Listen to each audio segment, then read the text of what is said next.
right, happy Sunday night. It is time for another episode of Conservatism on Tap. I am so happy to have my brother John back.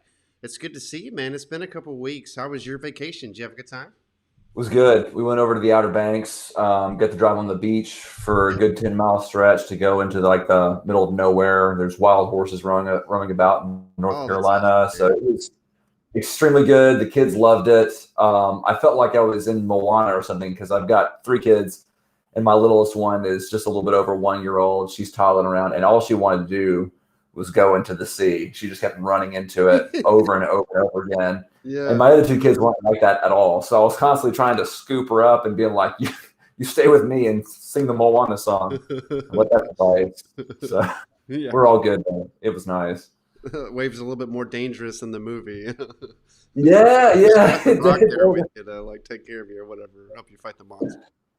It was good though. The weather was nice. I got to build a bunch of sandcastles and just kind of, I wouldn't say relax. I guess you might be able to relate, but like when you have kids and you're on vacation, like you're constantly trying to, corral them and make sure that, things are going well with them. So in the end, like I didn't get more sleep or anything like that, but they had plenty of fun, Yeah. painting spells and all kinds of good stuff. So it was good to get away from work, I feel you like the know? older I get, the more, I used to relate to like Will Smith and the Fresh Prince, and now I'm starting to relate more to his dad.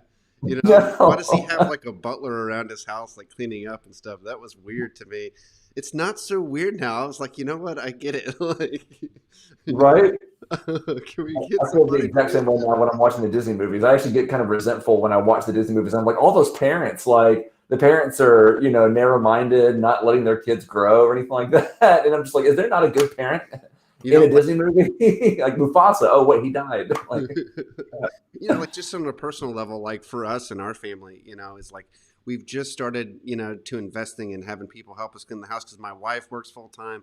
I work full time. I was like, we spend all day Saturday and Sunday cleaning, and then I try to do this show yeah, on Sundays. So, we just started like getting a little service to help us for a couple $100, and it's like, it's so nice. It's so nice to have like not be the only ones, like we actually have a few minutes to talk to each other, like when we're yeah. not exhausted, So What parents we try gotta to have do a is we just day befriend off, people man. who don't care. We just Yeah. befriend people who don't care about how clean the house Yeah, is. it's like you need a vacate when you go with kids on a vacation. You need a vacation after that, like just because you Yeah, were, right. So I get, but I'm glad you had a good time. That's awesome, man. I'm glad you're getting to do that and everything. There's this feeling, and I said this yesterday on our Refounding Fathers show. There's this feeling that we're slowly starting to get back to normal, and not like a full normal, maybe like a 60 to 80% type normal. But I got like my football shirt here. Because Yeah, which I'm wearing for the second day in a row because I'm so proud. Like of how I wore it the day of the game, and now I'm wearing it the day after the game because it went so yeah. well. And I might have washed it in between, so I'll let you wonder about that. But Nick like Saban is COVID free too, he so did, that's good. man, and like it was one of those things where you got this epic game, and it's just it was gonna be fun to watch, and then COVID was gonna take it away, right? Because Nick Saban wasn't gonna be there, and it might have still been close. I don't know, but like it would have been a reminder. And instead, like he was able to make it back because he had like negative test or whatever, and Yes, so it yes. felt like a normal football game. And it's like, oh, this is nice, just like sitting around watching football in October, starting, and then we went to church yesterday or this morning, Mhm. and starting to have more and more people coming back to church. So it's nice to Yeah, start doing fall things. I just ordered some fall beer, so I can't wait for that to come in. I got me some Hershey's Yingling. I guess they partner together, so I'm gonna have that next week. So I had that. It is it's it is pretty definitely amazing. a dessert treat. I had that It's at Buffalo very Wild Wings last pretty. year. I've heard it's very Hershey's and very Yingling at the same time. So, but It is. I don't know if that's a good thing at all, but it was extreme. It's definitely Hershey's and Yingling for sure, like all wrapped up there together. I'm having a Guinness, and I got a glass. I got this glass, so you oh, can see that's it has a awesome. bullet. Got your Lucky Shot Right glass. there. You That's see it? awesome. Yeah, Yeah, you that's can't great. really read it right now because it's a stout, but it says "Hold My Beer," and it's Yeah, by George Washington, probably. that's awesome. Very, very awesome. I got some Glenlivet here. Got a little single malt Scotch whiskey. I'm finishing this up. So, I'll And let you're you always hear upping it. me on the alcohol content. I'm gonna have to get one of these. The highest alcohol content I've seen in a beer is like 18%. I Yeah, think it was called the Magnificent Pagan Beast. that's It's awesome. definitely not Christian beer at all. Yeah. Um, So that's awesome, man. So I'm so happy that some things are starting to go back to normal here. yeah. Um, what we got on the agenda tonight is we're going to be looking at some of the latest polls with the election, coming here in just a few weeks. We are going to look at a couple of the comments that people have had over the past week. So, and then we'll kind of go into our finale on our predictions and stuff for the election. Maybe talk about what we're going to do after that for the show. So I'm very excited about that. I did want to thank Josh. We had him last week on Conservatism, so he kind of filled in from the Saving Elephants podcast. So I was so grateful for that. And then I just did an episode with him for his podcast this afternoon. We talked about Edmund Burke the whole time and how That's Burke right. can really, why did we name our channel after him? Why did we do that? And it's because he gives you this worldview that really helps keep you grounded. So we talked about that for like an hour today. But he did such a great job on the show. So we're probably going to have him back here in a few weeks. That's going to be exciting. But Yeah, that'd be good to bring in the Burkean substance, I guess, to get back a little bit more to some of the Burkean principles and actually touch on those. That would be great. I love that. So really exciting. So then, with our other show, Refounding Fathers, we talked about the debates that have happened, the vice presidential debate. We talked about what would change, people's votes between now and election day, and we really didn't come up with a whole lot. It seems like people are pretty set, which is going to be interesting because as we've been talking about, if you go back to 2016, there really was this curve towards Trump at the last minute, and I want to show you that from Real Clear Politics. You can see here, and I'll bring it up so people can see it full screen. Here is kind of, I look at this, man, like probably 2 or 3 times a week because it's such a good graphic that kind of shows the polls. And, whether or not you put a whole lot of stock into them, you can still see some of the, changes from this cycle versus the last one, and especially how it played out. So kind of going through those for those who haven't seen it before, is you can see the battleground states here, which is where all the news coverage is focused on.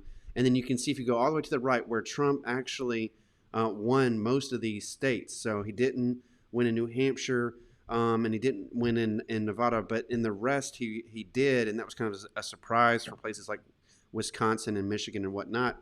And then in that middle column, you can see 4 years ago where Clinton was at this point in time. So when you look at, what are we, 3 weeks out from the election, this is where she was at. And of course, it changed dramatically in the last few weeks. But now you see where we're at today in terms of where is Biden in relation to Clinton. So it's pretty fascinating. If you can see this map, John, what strikes out to you first? And then I'll kind of give you my take on it. Let's see. For Florida, I can definitely see that Biden has Florida. That's one thing. Maybe not as much as what Clinton had. Yep.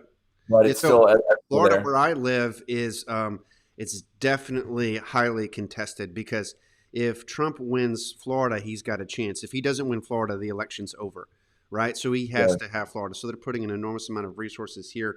And you can see Biden's only got a 1.4 lead. And this is, of course, an aggregate from numerous different polls. So some have it tied.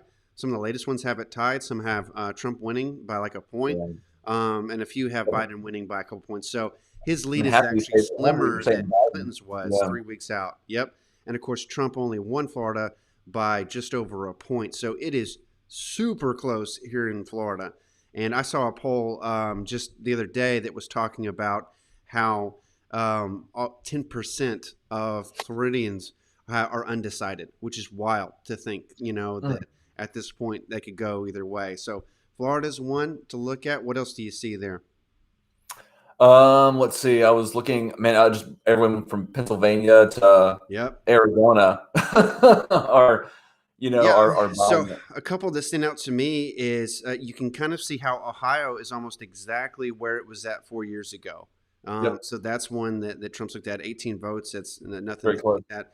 Georgia is fascinating to me because Georgia was pro-Trump 4 years ago. And then, of course, in the polling as well as in terms of the actual election, right now, Georgia is slightly trending towards Biden, which I think is pretty shocking to me because, Again, it wasn't going for Clinton last time around, but you can see how it's kind of shifted to the left, which, yeah, southern state like that is pretty fascinating. You can also Oh, see, yep, so you can see man. that Texas, is kind of gone back more towards Trump. There was at one point some concern there that it was going to shift to the left a little bit, but it's kind of stabilized back towards the right. And then there's a couple others. I mean, you can see Iowa is Yeah. still slightly leaning towards Biden when it was leaning toward Trump by this point 4 years ago. So when we look at Mhm. this map, it really, again, polls, you take it with a grain of salt, because how many people actually answer a poll? I mean, I got a notification on my phone asking me to vote in a poll the other day, and I live in Florida, and I was like, yeah, no, this is not, something I want to take time to do, even as much as I'm interested in politics.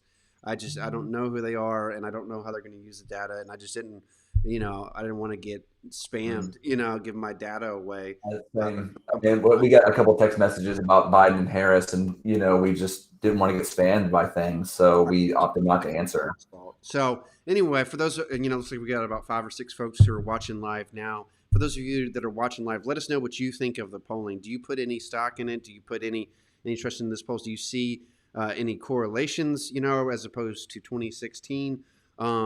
Or do you think that it's going to go very differently? And if so, why? So we'd love to kind of take a look at that, because Yeah. as we get into this, I really think that this election could be extremely close. And I've said that a couple times on our shows. And looking at the vice presidential debates and whatnot, I think a major reason for that is what we talked about on our show last night, is the Biden-Harris team struggling with the whole court packing thing. Is if you recall in the Mhm. debates, they've been asked several times, would you pack the court, meaning put more justices on the Supreme Court instead of just the 9? Would you actually add more justices to the court if you're president? And rather than saying, yes, we would, and that's what we're about, or no, that's terrible, why would we do that? They just refuse to answer the question Yeah. to keep their options open. And it's like It's disappointing, painful to for watch. sure. It is painful to watch, because, and I was telling, we have a Chris who's kind of our, the liberal guy that's on our shows very often. And I was even he was kind of like, yeah, I'm not really a fan of how they're handling this. And I was kind of bringing up the fact that, like, if you're supposed to be the party of normalcy, and, like, if you're anti-Trump and all that stuff, and you don't like how he's politically incorrect, then, packing the court is not exactly bringing the country back to, like, normal, so it's not a good look for them. I don't think it was good in the VP debate, and I don't think it's good now. Yeah, So but I don't think he wants to say no. I think he is against it, in my opinion. I think that there has been some evidence where he's hinted that he's against it, but he doesn't want to ostracize anyone who might feel like it's necessary if he does win the election. He wants to keep the yeah, voter base. if I was like For the Team party. Trump and you're going into this last debate that's coming up, I would just hammer that, like, all day long. Like, are you going to pack the I courts? Are you know. going to pack the courts? Are you going to pack the courts? Why won't you tell us? Why won't you tell us? Because, say what you want about Trump, but I think if he was in that corner, he would have an answer, and people wouldn't like it, and they would be like, the left would be freaking out, if he was talking about packing the courts on the right side, but he would, like, come out there and he would tell you exactly what he was going to do, even if people didn't like it. And so but this whole, like, sneaking around, and, like, if you recall in the vice presidential debate, Harris was like, let's talk about packing the courts. And then she talked about how there wasn't enough racial diversity, which is not Yeah. the same thing. And Right, and like I love how Pence was like, just so the record shows, oh, she did not answer he the did a question. great Which, job, yeah, with that. yeah, So, he did good there. I you think know, that if anything, I was curious about how the polls might be affected by the fact that Trump got coronavirus, and I know we had discussed the idea that Trump could really turn this narrative into something, and he's tried. Like, I've beaten it. Don't be afraid of it. We can overcome this together. The problem is that he has allowed, like, so many of the White House staff and his campaign to be affected by it, to be beaten by it in so many ways, that it just seems like it got out of control. And that's where I think that it just broke down. It wasn't a strong narrative for him to push through and say, I know that it's been a struggle, but we've come out on top by the end of it. Because it's just, he's behaved so irresponsibly, about allowing just the virus to just, wipe out a lot of just the White House staff. So I think that's where it looks bad on him. I don't know. It's just sad to see that what could have been a victory for him in one way has only just, been a media fest over him Yeah, all yeah, over again. that's true. I mean, that's kind of Yeah. like the downside of what he's facing with is he's just not good at empathy. I mean, just I think it seems like he's distracted. I mean, that's the problem. I think with 2020 here as opposed to 2016, where he seemed very focused. He was very much he knew what he wanted. It seemed like he had a good strategy about how to get it. Whether or not he was shocked when he actually was, when he did win, I'm not sure. But he didn't seem so distracted as he is now. I mean, it takes Pence to be able to set the record straight about so many things that he did not do in the first presidential debate. yeah, And that's where I think that this is different. I don't know about the number of undecideds. I know that there's more in Florida here, but as opposed to 2016, there haven't been many people that I've seen that are undecided per se, although there might be people who aren't so forthcoming about their political views. And if they are that way, it's probably that they're struggling whether or not they want to vote for Trump. yeah. No, But there. yeah, I yeah, mean, first of all, if you want to look at the roadmap towards a successful debate, you look at Pence. You look at what he did. I mean, he gave time for Harris to speak. At times, he did cut her off, right? Like before, he always said what the reason was. And like we said, he pinned her on several important issues. And Trump needs to do the same thing as he goes into this debate. In terms of COVID-19, he's not good at empathy, and that's always a struggle. For, sometimes he tries, but it's just not one of his character traits. And Pence does a better job of that. I think for him it's still pretty practiced.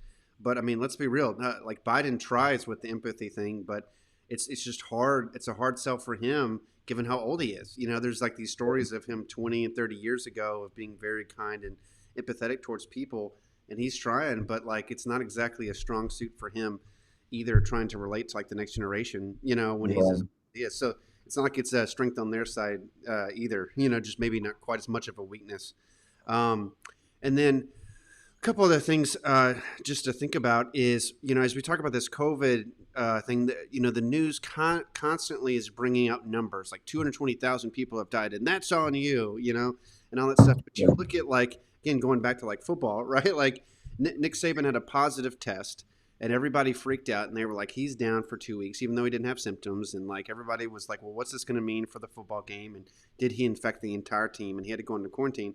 And then he had a negative test just a few days later, and then a second negative test and a third negative test. And that's how he got back on the field, for that game that we were watching. Right. So what does that say about we're not talking about someone who just drove to a CVS, right? Like we're talking about like a guy who has an entire like medical, team and stuff like that services, at the university and helps him out, a premier football program, right? Like not somebody who is an amateur doing this. You actually have a professional staff, and yet he's having to go through all this. How many, and most people don't have that. Like who has the benefit of 3 negative tests that you can take, immediately after to confirm a false positive? I have so many friends who have taken a test and they were immediately down for 2 weeks, and that was the end of the story. How many false positives are out there? Which isn't to say that the medical community, is in any way like doing that on purpose or not doing their jobs correctly, but mistakes happen all the time by anyone. And so again, John, it cast the whole COVID crisis into doubt. Obviously, there are people suffering, struggling, but when we talk uncertainty on it, like with things like this happening, I don't know. So that's something that the numbers are always in debate. I mean, there are pretty close friends of mine that we just have disagreements on the numbers. You've got the number of deaths that are reported, and doctors will say that it was coronavirus, but it's their best guess. But they always have to do that. Yeah. So, I mean, it makes for, some tricky things. I think where I stand on it is just that I just want people to be careful. We need to be able to be careful and be sensible. I think that just to bring it to a local sense, our school system had wanted students to come back, this past week, October, right? The second week. And they hadn't released a document. They hadn't released any sort of really information about how they're going to keep the kids safe. And that's something where we can debate the numbers all we want about deaths and infection rate and that sort of thing, but like we still need a plan. We still need a plan about how we can at least reduce the risks all around, in schools, at our churches, all around. And I'm not seeing that in our school system, which is why we opted to keep Ellie here. We're probably going to be doing homeschool next semester. Yeah. But like that's what I get most disappointed about, is that people feel like this is like we're just going to get back to our old normal, and we don't need any sort of system aside from maybe a few hand sanitizer stations and masks and social distancing. But that's not No, I enough. agree. You know, So, it's just anyway, enough to like Brandon, put it in doubt, right? Like it ends up being just kind of a stalemate, not a draw. It could have been a win. I agree with you. It's not. You know, but then the failure part is put into doubt. I want to look at this yeah, comment. We just got one from Kenneth. He says, I can't help but wonder how many people will last minute change their minds and vote Trump by virtue of risking a complete change of political landscape that could possibly change the world as we know it. And then he says, Johnny, that beard is amazing. So you got to show that off, first of all. Like, I think I so I can guess get keep that. growing. There you go. You're all take a good look at that. Hopefully the walk is good with Well, it. that's a great point, Kenneth, because like that's what we're talking about is when they won't actually like say where they stand on court packing. Like that's an entire branch Yeah. of government that you're talking about fundamentally changing. That sounds pretty extreme, right there. Like that's a change. That is not good. That is not a good look for Biden. You know, And people. I don't know how many people are going to change their mind, though. I mean, if what I've read before I think is accurate, it's that there's far fewer people who are undecided, or far fewer people who haven't fixated on who they want to vote for. I mean, and I don't think the debates have really swung anybody. That's the problem. I don't think that on both sides the questions haven't really been answered in ways that are satisfactory. I mean, I think that you get what Republicans are going to stand for. You get what Democrats are going to stand for, and that's generally how it is. Now, I think the polls are going to be a lot closer than what they show. I think I definitely agree with you there, Wes. It wouldn't shock me if Trump isn't as behind as we think. I think it still would kind of shock me if he does win the election, with just where the numbers are at, with where his campaign has been at, that sort of thing. So that's I think where I stand on it is that could he be reelected? I think that it's possible. It would certainly shock me. I think that it would shock the pulse, for another 4 years and have them rethink their Yeah, algorithms. just kind of show this one last time. I mean, I could see him taking Florida, taking Texas. I could see him taking Iowa, Georgia back. Obviously, Ohio, where he's leading. I could see that even making a play for Arizona, North Carolina. You know, but I think he's going to struggle in places like Wisconsin and Michigan. I think that it's outside the margin of error, right? Like, and that's what it could come down to. Is it literally could come down to like one or two of those states of 10, Exactly. 16, votes, right? Like that's what I've seen when we did our predictions a couple episodes ago, and that's what we were looking at. It's like it could really come down to a split or something. So we'll see. I'm looking forward to that. I think we're going to be doing some shows and broadcasting live on election night. So can't wait to do that. Let's look at a couple comments here before we close out. So kind of like what you were talking about is, kind of people not changing. They're just kind of over it. They don't feel like their questions are answered. Clay was on our show last night, and he asked this question, so I wanted to pose it to you. He said, with such intense political division in our country, do any of you see our country shifting away from a two-party system? Do you see the next generation of voters bringing forth more third-party votes in the future after having seen all the hateful division between the two parties? What do you think about that, John? It takes traction to be to be achieved for a third party to happen. I mean, I think you're always going to have that argument that if there's a third party, it's just going to take away votes from one candidate or another, and it's not going to really change anything. If anything, it's going to make you feel like you're throwing your vote away, and that's a hard argument, I think, to overcome. It takes a party that, unless you really feel that you identify with that third party, but I mean, you've got to be able to get on the ballot in multiple states. You've got to be able to gain some traction. I think that the more that you can get interviewed, for the party, then like that's certainly possible. But I don't think it's likely that there's going to be a full third party that's going to gain a lot of traction right now. I think that given Trump's 4 years, if he gets reelected for another 4 years, there's still going to be another divide. And whether or not that's going to reach a breaking point, it's just going to take more publicity of significant figures deciding to opt out of the two-party system and throwing their ballot into a third-party candidate. And right now, I mean, correct me if I'm wrong, but I just don't see that happening right now. Well, like everybody, talks about third party, like it's kind of like the grass is greener kind of thing. Like, oh, we got to this two-party system and now we're upset with it. At the same time, I think there's arguments the other way, which is the primaries, right? Like like America does have like a tiny little socialist party. They're actually, I looked at them and they're on the ballot that I got for Florida.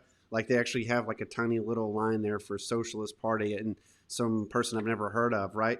But everybody knows who Bernie Sanders is, and he's a socialist, right? Like Yeah. there was your chance. Socialism was, and like it was kind of scary because he did a very good job in the Democratic primary, but there was your socialist party, right? So he's very different than your average Democrat, right, in terms of what Yeah. he says and like his platforms and stuff. And now they've kind of absorbed more of it, but like that's a party almost in itself, even if it's within the larger wing. And then on the Mhm. Republican side, you can see that with like Rand Paul, right? He's a libertarian. Ron Paul before him, his Mhm. dad, and that's kind of like the libertarian, someone would say, wing of the party. But it's almost like a party in itself. It's got its own ideology, and you Mhm. can see plenty of other examples of that. I mean, Romney and Kasich are your moderate centrist, like they're barely Republican, in any way. I mean, we had George Will on our show, a couple months Yeah. ago, and he doesn't even profess to be a Republican, and he's got this belief system and everything else that we talked about at length. And so there is diversity in American politics. It's not like Oh, everyone's absolutely. one or the other. It's just that at a certain point, like you get to this time again, going back to football because it's fall and I love talking about it. I think of there was a time when Alabama played LSU and they're from the same conference, right? Like, and Mhm. they were playing in the national championship, and everybody's like, it's the same conference. Like, who cares, right? But they were also like two of the best teams in the country, and they worked very hard to get there, right? And it was like, so it's that kind of thing. People are like, like I don't want to watch it because they're the same, they're coming from the same conference. But at the same time, there was a whole lot of work for them to get to that point. It's the same thing Yeah. with someone like Biden and Trump. Is Trump had to fight off. He didn't just take over the Republican Party overnight. He had to fight off Marco Rubio and Ted Cruz and John Kasich and all these other people to get where he's at. And same thing with Biden is he had to like get all the Democrats on his side to help him take on Bernie Sanders. Then he eventually defeated Bernie somehow in the Democratic primary. So there Right. was the same aspects of small ideological components fighting each other, even if we don't recognize that as political parties. So that's kind Yeah. of my response to it. Yeah, I think the complication is this that, you could find a party, probably a third party that resembles your views entirely, Yeah. 110%, which is satisfying as a voter. But if you don't really actually believe that they're going to, achieve office, then you might just settle for the candidate who could get that one thing that you agree with Yeah. through, like, if whether it's pro-life or any other thing, then like, well, I'll just go with that candidate because at least they can try and get, I don't know, a Supreme Court onto the, Yeah. I mean, speaking justice. of a party that like I fully agree with, or like almost entirely, I did find one, the American Solidarity Party, just for fun, like Okay. talking about this. And I actually reached out to him. This is a guy who's running for president, and he's not on all the ballots or anything. He has, a kind of a relatively small following and stuff like that. But like he's doing the best he can. So we're going to talk to him this week. I'm actually going to have him on the show, Nice. and I'll ask him some of these Saw that. questions, like, everybody hates the two-party system, but like, don't you think there's diversity within it, and what are the real problems? So maybe he's got a good answer for that. I don't know. So anyway, just teasing that, like it'll be fun to talk to I thought somebody. you asked him if he's pro-life. If he, does he feel like he's stealing away pro-life votes away from Trump? Oh Or yeah, something like that. You should ask him those kind of questions and see. I don't know. I mean, be cordial, of course, but like, I'd like to know that. I'd like to know his answer on that. yeah, it'll be interesting to see for sure. Getting to a couple other comments and then we'll close out tonight. So we had some on the Affordable Care Act and whether it's constitutional. We've talked about packing the court because it's really where the Affordable Care Act gets decided. So those are things we've already kind of covered. Clay also asked, what can government do to address systemic causes behind abortion as opposed to just abortion itself? He's thinking about like the things that lead to it. So just things to think about. I think for me, one of the biggest things about his comment there about abortion, again, it all kind of goes back to the Supreme Court, and that's why the court packing thing is such a big deal over these issues. But beyond that, I mean, you think about like Planned Parenthood and things like that Biden is very much in favor of. I had one of our board members hit me up the other day and was talking about how they had a clip from his town hall where this lady was asking about her transgender child who was 8 years old and like helping her through all of that. And like, it was like, wait, not 18, right? 8. Like 8. Yeah. I don't think I was aware of much about gender when I was 8. Like you hadn't hit puberty yet or anything, and so and then Biden was like, "Yep, got to protect him. Like, got to switch their gender and all that stuff." And it was just kind of Mm. wild to think about. So there are differences at the presidential level beyond the Supreme Court in terms of what you could do. Because he talked about, well, I'll just roll back all the executive orders and things like that, like and completely change our policy. He said, I'll change the law, right? Like on that. So just kind of Mm. wild as we think about some of these issues is like this election really can affect it. So, I thought your question was good on that. Let me get to this last one though, and then we'll close out. And this was on multiculturalism. And I just thought this was a fascinating philosophic question and something good to like ponder, as we finish the show is Roger asked, does the USA have a culture that is worth preserving? Should we defend our culture by limiting immigration numbers to allow the melting pot so immigrants adopt our culture as opposed to creating pockets of foreign cultures within our borders? So kind of an interesting thing. Do you think that America has a culture that is worth preserving? What does that look like, in relation to immigration? So I think that would be a great Mm. question that I'd love to hear both Trump and Biden talk about at the next debate. I would. I mean, one of my favorites, the places over at VCU where I work is the Global Education Office, where you have those cultures intermixed. We would have what's called a global cafe, where you'd have different, international students and ESL students, and then some of our own students just come in there and they would share what they like most about.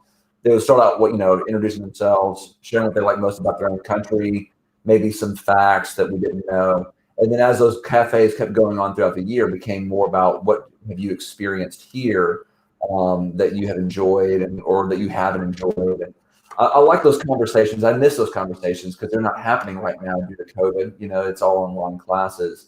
But I think just being able to have that safe space, that's kind of how I see what I hope America to be, what I wish America to be, is that safe environment where we all can gather together and talk about our differences, talk about what makes us unique, talk about our unique identities and just how we find fulfillment in our lives. It's some of the most beautiful interactions that I've had at work have been with international students. So unfortunately, that's not happening right now. Again, COVID is preventing that. And of course, on the political spectrum, there's so much to vie with policies. But I really hope that we can, reestablish some type of unification where we can all talk about our differences together. So we'll see. The Global Education Office, at least at GCU, has to totally reorganize itself, as probably so many do at universities now, to figure out what that conversation looks like. Yeah. But I think when we think about America's culture, I start thinking about not necessarily just pockets, but those pockets, overlapping and, touching upon one another and then growing better from that. And growing more, I guess, just achieving a new diversity through that. Yeah, I mean, but what about you, Wes? How about you? One of the easiest ways to identify if we do have a culture is to go somewhere else, right? Like I spent 6 months in Africa last year. I missed American culture, like you miss burgers. Like I had a friend of mine who was like, I spent so much time in Germany just wanting a burger. And then it was so good. I went to Five Guys like 5 days in a row, right? Like all week long. And I felt the same way, like there's other things in cultures that are really cool to experience and to like, but you find yourself like missing many aspects about like our culture, And so you can certainly see that. Like that kind of goes, there's a theory by Aristotle that says, I get to know myself better by talking to other people because I realize how different I am, right? And it's the same thing is that I think that, Americans really need to experience that, right? Like I don't think that we travel enough. And the more that you actually get out and experience the world, you realize how unique and special America is, and you can see some of its flaws, right? And you can be better prepared to deal with them. Things like, we had the enormous amounts of wealth that we have. Like we spend so much money on stuff, right? We're moving so fast. But then at the same time, we have a culture of freedom and responsibility and, so much pride in our founding documents and our founding fathers, and all these things, and vigorous political debates. You don't have that in China, right? Like they try, but it's communist. You don't have elections, right? So there's so many things about America that are worth preserving. And if you spend time away, you can kind of see that. And so I think that people people want to come to America, but they need to adopt the culture to do so. So I kind of agree with him there, is making that part of it. But I also think that Americans who are born into our culture should also do the same. Is that, you know, we should spend more time actually understanding what makes us special and what our limitations are, and that just makes us better stewards of the culture that we've inherited. So And I think we also learned our history. I mean, at a time when history is being so overshadowed, you know, by one singular narrative, I think that it helps to be able to, I mean, pick up a book, read a couple of books about a particular area of history that you like that is, you know, related to your country. You know, go visit museums, go visit, you know, these sites that I know. I mean, again, COVID is preventing a lot of this stuff from happening, but museums are reopening. There's a lot more data out there that talks about contact surfaces not being nearly as infectious. But I think those are important. You know, Dad always, you know, I remember Dad taking us over to different, you know, war sites west, took us over to DC when we were little, Yep. took us to Gettysburg, yep, and just kind of, but he did it in a way that was as best as he could, you know, making it very emotionally impactful, even when the museum might have let it down. Like he was very solemn about things, made it worshipful in a way. I think that is extremely important, just to be able to, you know, put your phone down, put the internet down for a second, and actually look at the world around you. I mean, for me, it's hiking in some of Virginia's landscape is extremely therapeutic, and also one that just kind of helps you connect with the land that's around you, the history that's around you, the wildlife, the culture, like all of that helps. So I think part of it is just, I mean, I hate to say it, but just getting off of the technology enough to be able to look at the world around you and to talk to people, right? You know, that's kind of my last thought for tonight. Is we had a couple guys on the show about a month ago who had written a book where they traveled the country. It was a Republican and a Democrat, and they traveled the country together, and they kind of recorded their conversations as they were traveling, and then they also like talked to people of different parts of the country, and how they interacted with them was totally different, you know, based upon what was important to that person, you know. And so they were trying to capture America's culture, and I think they did a great job. And I think that's important for all of us. Is you find that liberals are a part of the American culture. I mean, you had Thomas Jefferson, you know, many would say is not a conservative. You had Thomas Paine, who I would definitely classify as a liberal and an atheist, hated Christianity, like all these things, a French Enlightenment type guy, and yet he was very much a part of America. I mean, you can go through FDR, Woodrow Wilson, Martin Luther King, like all these different people who have been part of different stripes, as well as all the great conservatives that we love to celebrate, from Ronald Reagan all the way back to, you say, John Adams and so many others, Lincoln, you know. So there's just this. Look at the politicians. What about the authors and musicians? You know, yeah, absolutely. Yeah, you get into all these people, and love them or hate them, they were a part of the culture that we celebrate. And so I think it's important to engage with that. So I think everybody, I think, you know, to Roger's question, absolutely, there's a culture worth preserving. But more importantly, there's a culture worth understanding and engaging with and appreciating. And we can spend all of our time fighting for this culture, but if we never actually partake of it and appreciate it, then what are you fighting for? You know, like you don't even know. And so I think we've got to do that. I think Roger asked a great question there, and I'm glad we get to do that on this show. It's a big reason why we do it. So, well, thanks again, man. It's great to have you back on the show. Yes. We'll have a couple interviews coming out here. As I mentioned, we're gonna have Brian Carroll here from the American Solidarity Party. That'll be fun. And then tune in. Gearing up for the election as it happens, we're gonna be, you know, broadcasting live as often as we can to give you our thoughts as it rolls out. For those people that are following, appreciate you guys. Appreciate all the great questions here. Don't forget to check out our website at theburkingconservative.com. Obviously, we're on Facebook, YouTube, Twitter, Instagram. Follow us on all these different channels. If you've got questions that you want us to wrestle with, you can ask them anytime. You can send us a message. We'll be happy to do that. And bring your beer. Let us know what you're drinking, and we might just get some ourselves once I finish some of this and get that Union, man. Who knows? Absolutely. There you go. Love it. All right, John. Well, thank you again, man. We'll see you next week. Sounds good. I'll see you then. All right.